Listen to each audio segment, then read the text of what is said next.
Pemerintah kembali merevisi aturan yang baru saja diterbitkan. Sempat menjadi kontroversi dan ramai diprotes, Kementerian Perhubungan akhirnya mencabut kewajiban tes PCR untuk perjalanan darat sejauh 250 km.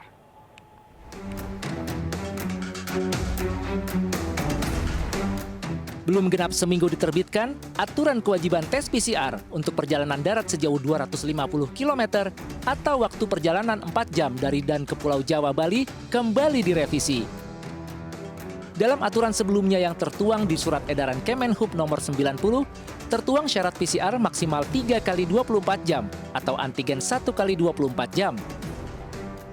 Surat edaran ini kemudian dicabut dan digantikan dengan SE baru yang terbit 2 November. Kini syarat yang berlaku hanyalah tes antigen dan tidak ada lagi batas minimal perjalanan yang ditempuh. Bukan kali ini saja, pemerintah menggonta-ganti syarat perjalanan. Sempat mewajibkan tes PCR untuk seluruh tujuan penerbangan, kemudian berubah hanya untuk penerbangan Jawa-Bali. Dan per 1 November, pemerintah melalui Menko PMK kembali mengumumkan bahwa syarat perjalanan Jawa-Bali cukup dengan tes antigen. Tim Liputan iNews melaporkan.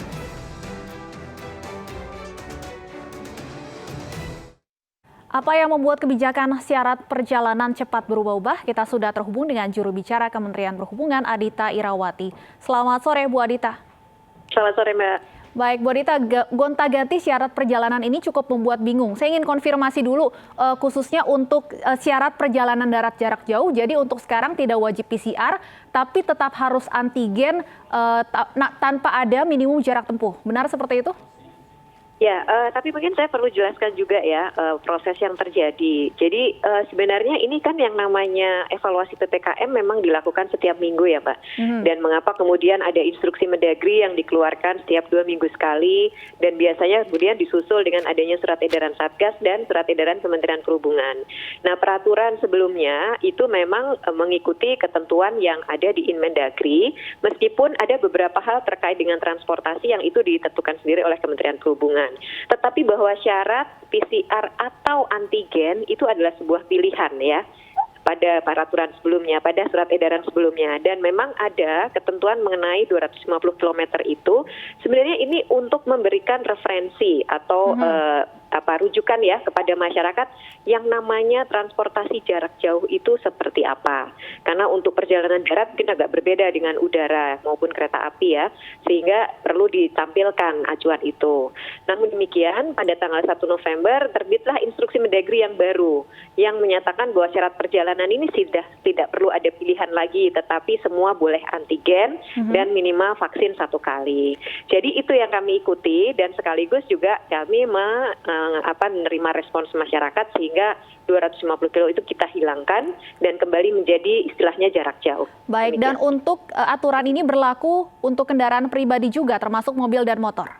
Betul sekali. Jadi ini sesuai yang ada di instruksi Mendagri maupun di surat edaran Satgas, dan kami turunkan di dalam surat edaran Kementerian Perhubungan, itu semuanya sama, Mbak. Bahwa ini berlaku untuk transportasi darat baik yang umum maupun yang pribadi, roda 2 maupun roda 4.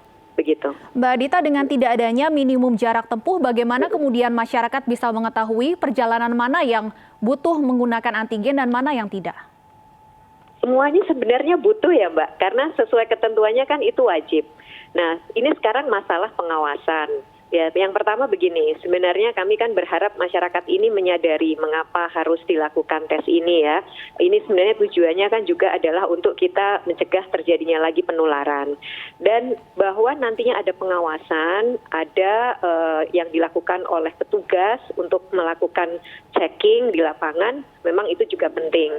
Jadi yang paling penting sebenarnya tujuan dari diadakannya tes, sementara pengawasannya ini tentu kami akan lakukan tidak mungkin satu demi satu kita cek ya. Karena kalau bicara volume kendaraan pribadi apalagi tentu itu besar sekali. Yang akan dilakukan adalah dilakukannya secara acak pengecekan tersebut. Gitu. Ini nanti di jalan-jalan nasional atau misalnya di rest area, dan kami juga tidak melakukan sendiri karena ini harus ada unsur gabungan baik itu dari pusat maupun daerah.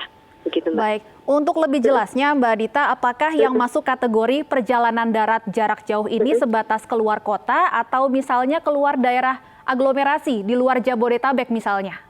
Ya, kalau di ketentuan di aglomerasi ini tidak diberlakukan ketentuan tadi, Mbak. Jadi tentang syarat vaksin maupun syarat tes tadi antigen itu tidak diberlakukan di aglomerasi karena memang nature aglomerasi ini kan perjalanannya rutin setiap hari ya, lintas kabupaten, lintas kota, bahkan lintas provinsi. Nah, sementara untuk keluar dari Jabodetabek atau keluar dari aglomerasi ini, inilah yang nanti bisa dikategorikan sebagai perjalanan jarak jauh.